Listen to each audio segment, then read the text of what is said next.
तो गाइस कल हमने कॉम्प्लेक्स नंबर के बारे में पढ़ा था। उसे हम जो कल पढ़ा था उसे थोड़ा रिवाइज कर लेते। हमने क्या पढ़ा था, जो कॉम्प्लेक्स नंबर होता है उसे हम जेड से डिनोट करते हैं और इसका जो फॉर्म होता है एक्स प्लस आयोटा वाई होता है। ठीक है, एक्स प्लस आयोटा वाई होता है। तो जो हमारा एक्स होता है वो हमारा रियल पार्ट होता है, जो हमारा वाई होता है वो इमेजिनरी पार्ट होता है। तो फ्रेंड्स, जब हम हमारा रियल नंबर और इमेजिनरी नंबर दोनों को मिलाकर प्लस माइनस करके जो एक दूसरा नंबर तैयार होता है उसे हम कॉम्प्लेक्स नंबर कहते हैं। कल हमने ये पढ़ा था। आज हम एक और नए टर्म के बारे में पढ़ेंगे, जैसे हम बोलते हैं मॉडुलस ऑफ कॉम्प्लेक्स नंबर।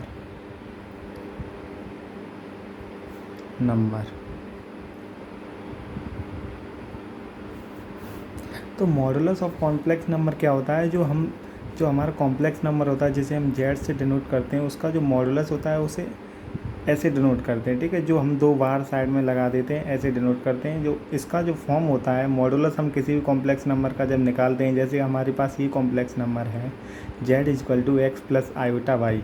तो अगर हमें इसका मॉडुलस निकालना है तो हम इसे ऐसे निकालेंगे, जेड का जो अंडर रूट करेंगे हम x square plus y square.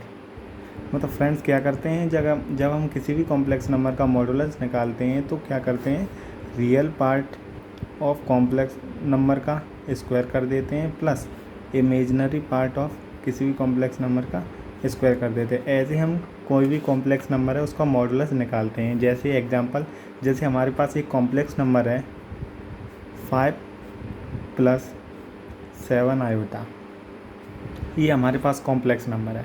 अगर हमें इसका मॉडुलस निकालना है तो मॉडुलस निकलेगा real part of complex number का स्क्वायर। जो इसका रियल पार्ट है वो 5 है, 5 का स्क्वायर प्लस इमेजिनरी पार्ट हमारे पास 7 है तो 7 का स्क्वायर। तो 5 का स्क्वायर होता है 25 प्लस 7 का स्क्वायर होता है 49। तो ये हमारे पास क्या आ गया,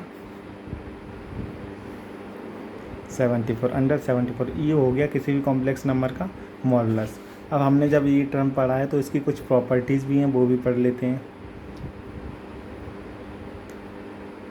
properties of modulus of Z यानी कॉम्प्लेक्स नंबर। ठीक है, तो इसकी प्रॉपर्टीज़ क्या है फ्रेंड्स। पहली प्रॉपर्टीज़ ये है कि जब हम किसी भी कॉम्प्लेक्स नंबर का प्लस करते हैं और अगर हमें उसका मॉडुलस निकालना है तो फ्रेंड्स क्या करेंगे, तो हम दोनों कॉम्प्लेक्स नंबर को अलग अलग मोड कर देंगे, मॉडुलस निकाल लेंगे इनका, उसके बाद इन्हें प्लस कर देंगे ऐसे। मतलब कैसे, एग्जांपल हम यहाँ पर एग्जांपल एक लेंगे। जैसे हमारे पास z1 है 3 प्लस 2 आयोटा और z2 दिया है हमें 5 प्लस 3 आयोटा। ठीक है, और अगर हमें z1 प्लस z2 का मॉडुलस निकालना है तो हम क्या करेंगे, हम जो प्रॉपर्टी है ये प्रॉपर्टी ये कहती है हमें कि पहले हम z1 का अलग मॉडुलस निकाल लेंगे और z2 का अलग मॉडुलस निकाल के उन दोनों को प्लस कर देंगे। z1 का मॉडुलस हम जब निकालेंगे तो under root 3 square plus 2 square 9 plus 4 under root 13 आ जाएगा। ठीक है, और z2 निकालेंगे तो क्या हुआ, 25, 5 का स्क्वायर 25 प्लस 3 का स्क्वायर 9, तो हमारे पास आ गया 34।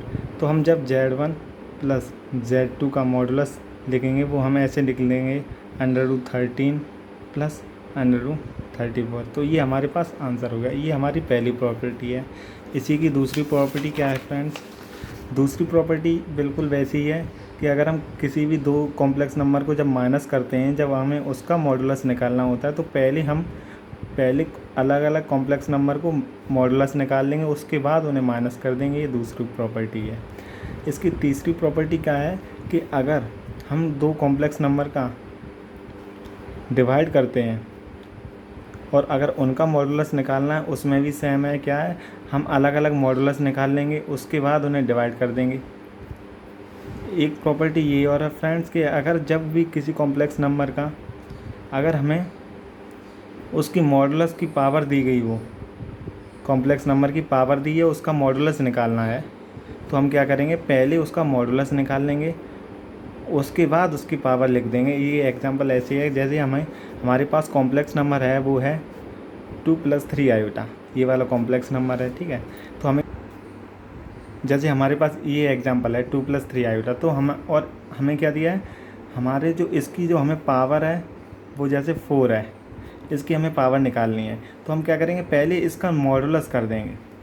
तो इसका जब मॉड निकालेंगे, हम मॉडुलस करेंगे तो आ जाएगा 4 + 9 = √13। अब हम इसकी क्या करेंगे, इसकी पावर बाद में लगा देंगे। जब जैसे ये है तो क्या हो जाएगा, मतलब √13 की पावर 4, ये हुआ। यहाँ तक हम मॉडुलस करते हैं। एक टर्म और आता है कॉन्जुगेट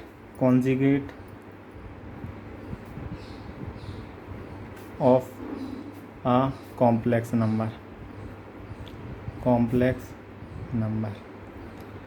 तो हमारे पास अगर कोई भी कॉम्प्लेक्स नंबर दिया हो, उसका हम कॉन्जुगेट कैसे निकालते हैं। जैसे ये है, हमारे पास कॉम्प्लेक्स नंबर है 8 + 9 आयोटा। अगर ये हमारे पास कॉम्प्लेक्स नंबर है और इसे हम डिनोट कैसे करते हैं, किसी भी कॉम्प्लेक्स नंबर का जब हम कॉन्जुगेट निकालते हैं तो उस कॉम्प्लेक्स नंबर पर बार लगा देते हैं, ये हो जाता है कॉन्जुगेट। अगर हमें इसका कॉन्जुगेट निकालना है तो फ्रेंड्स, जो हमारे आयोटा के साथ जो टर्म है उसका साइन चेंज करने से आ जाता है कॉन्जुगेट। जैसे 8 + 9 आयोटा है, तो आयोटा के साथ 9 है, अगर हम 9 का साइन चेंज कर देंगे तो उसका कॉन्जुगेट हो जाएगा। जैसे 8 जब यहाँ प्लस था, अब यहाँ 9 प्लस का था, अब यहाँ 9 माइनस का कर देंगे, 8 - 9 आयोटा, तो ये आ गया हमारा कॉन्जुगेट। एक और टर्म है, जैसे हम कोई भी कॉम्प्लेक्स नंबर लेंगे 18 + 3 आयोटा। अगर हम इसका कॉन्जुगेट निकालेंगे तो बार लगा के 18 - 3 आयोटा लिख देंगे। और एक और हम लेते हैं कि जैसे ये एग्जांपल है इसके, एक और एग्जांपल हम लेते हैं, जैसे z = 8 - 2 आयोटा। हमारे पास ये एग्जांपल है। तो इसका जब हम कॉन्जुगेट निकालेंगे, हमने आपको बताया है कि जो हमारे आयोटा की टर्म होता है उसका साइन चेंज करने से आता है। अभी यहाँ आयोटा के साथ 2 है, उसका नेगेटिव साइन है, जब हम प्लस कर देंगे तो इसका कॉन्जुगेट आ जाएगा 8 + 2 आयोटा। ऐसे कॉन्जुगेट निकालते हैं। इसकी जो फॉर्म होती है, जैसे z हमारे पास कोई कॉम्प्लेक्स नंबर है x + आयोटा y, तो अगर जब हम इसका कॉन्जुगेट निकालते हैं तो आयोटा के साथ जो साइन होता है उसे माइनस कर देते हैं। जैसे z = x - आयोटा y। ठीक है फ्रेंड्स, आज हमने इसका कुछ और टॉपिक कवर किया है और कल भी हमने कुछ और टॉपिक किया था। आज यहाँ तक आधा हमारा चैप्टर कवर हो चुका है और बाकी के पार्ट जो अदर पार्ट बचे हैं वो अदर पार्ट में इसकी वीडियो आ जाएगी। अभी थोड़ा थोड़ा करके चल रही हैं हम, जाके सबको समझ में आ जाए, वो भी आराम से। ठीक है फ्रेंड्स।